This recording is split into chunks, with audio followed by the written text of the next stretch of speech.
우리가 너를 사마리아 사람이라 또는 귀신이 들렸다 하는 말이 옳지 아니하냐?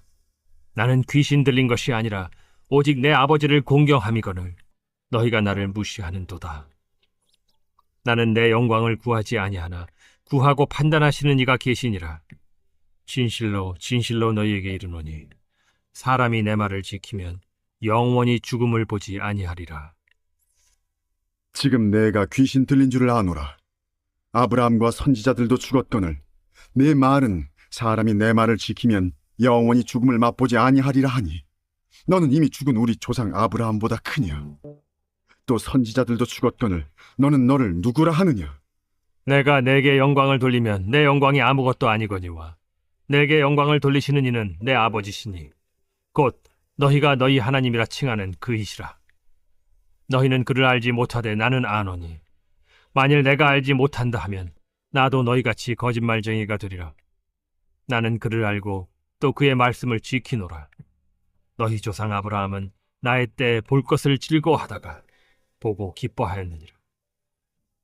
내가 아직 50세도 못 되었는데 아브라함을 보았느냐? 진실로 진실로 너희에게 이르노니 아브라함이 나기 전부터 내가 있느니라. 그들이 돌을 들어 치려 하거늘 예수께서 숨어 성전에서 나가시니라. 예수님은 복음을 선포하실 때 들을 귀 있는 자는 들으라 라는 말씀을 자주 하셨죠. 들을 귀는 성령께서 깨닫게 하시는 말씀을 듣고 순종하는 귀입니다. 본문은 예수님의 말씀을 깨닫지 못하고 엉뚱한 말만 하고 있는 유대인들의 모습을 통해서 말씀을 듣는 귀의 중요성을 가르쳐주고 있는데요. 여러분이 우이독경이라는 사자성어가 있죠. 아무리 말하고 가르쳐줘도 깨닫지 못한다라는 것을 뜻하는 사자성어인데요. 비슷한 성어로는 마이동풍이 있는데 모두 남의 말을 귀담아 듣지 않는 고집불통이란 의미가 있습니다. 서로 다른 경험 그리고 삶의 배경을 가진 사람들이 모여 사는 사회에서 가장 중요한 덕목 중에 하나가 소통이죠. 이 소통을 잘하기 위해서는 말을 잘 하는 것보다 잘 듣는 것이 중요합니다.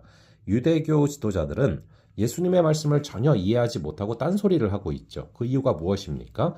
첫째로 예수님을 멸시하고 비난하는 마음을 품고 있었기 때문입니다. 그들은 자신들이 아브라함의 자손이지만 예수님은 사마리아인이다 라고 멸시합니다. 또 귀신 들렸다라고 비난하죠. 둘째로 영생의 삶을 전혀 알지 못했기 때문인데요. 영생에 대해서 무관심했던 것은 아닙니다. 그러나 삶의 초점이 이 땅의 삶에 맞추어져 있었기 때문에 주님의 시간 개념을 전혀 이해하지를 못했던 것이죠. 셋째로 하나님께 영광을 돌리고자 하는 마음이 없었기 때문입니다. 자신들의 기득권을 지키기 위한 목적에만 관심이 있었던 그들은 예수님이 누구신지에 대해서는 무관심할 수밖에 없었습니다. 말씀을 듣는 귀는 삶의 목적과 태도를 통해서 열리게 됩니다. 성도의 삶은 이 땅을 딛고 하늘을 바라보며 사는 삶이다라는 사실을 잊지 말아야 합니다. 또한 그리스도인은 모든 시간, 모든 공간 속에서 하나님의 뜻대로 살아가야 합니다. 그래서 말씀을 읽고 묵상하고 깨달은 말씀에 순종하며 살아가야 하는데요. 그런데 성경이 성도의 가정생활, 직장생활, 인간관계 등 성도의 일거수일투족을 구체적으로 가르쳐 준다면 고민할 필요가 없겠지만 사실 성경은 모든 영역을 세밀하게 가르쳐주고 있지는 않습니다. 성경에 분명하게 나와 있는 영역에 대해서는 하나님의 뜻을 쉽게 알 수 있지만 애매하거나 전혀 거론되지 않고 있는 영역에 대해서는 어떻게 하는 것이 하나님의 뜻대로 살아가는 것인지에 대해서 모호할 때가 많죠. 성경의 해석도 우리를 어렵게 합니다. 우리는 말씀이 선포된 현장에서 듣는 게 아니죠. 그래서 시간적, 공간적 한계를 지니고 있습니다. 다른 시대, 다른 상황과 문화 등의 이유로 해석의 한계가 있죠. 그러다 보니까 해석의 차이가 있는 것입니다. 그런데 어떻게 성도들이 하나님의 뜻이 무엇인지를 확신할 수 있습니까? 여기에는 신비로운 성령의 역사가 있습니다. 성령님은 베드로를 깨우치셔서 예수 그리스도의 복음이 이방인들에게도 허락되었음을 깨닫게 하십니다. 우리는 성령의 조명을 말미암아 말씀의 진리를 깨닫고 이해할 수가 있는 것이죠. 그리고 성령을 의지해야 깨달은 말씀에 순종할 수 있는 것입니다. 따라서 성도는 날마다 성령께서 조명해 주시는 말씀을 겸손하게 붙들고 그 말씀에 순종해야 하는 것이죠. 자기로 가득 찬 사람은 주님의 말씀을 듣지 못하고 우의독경의 태도로 살 수밖에 없습니다. 이와 반대된 태도는 거일반삼이죠. 하나를 듣고 세 가지를 돌이킨다는 뜻입니다.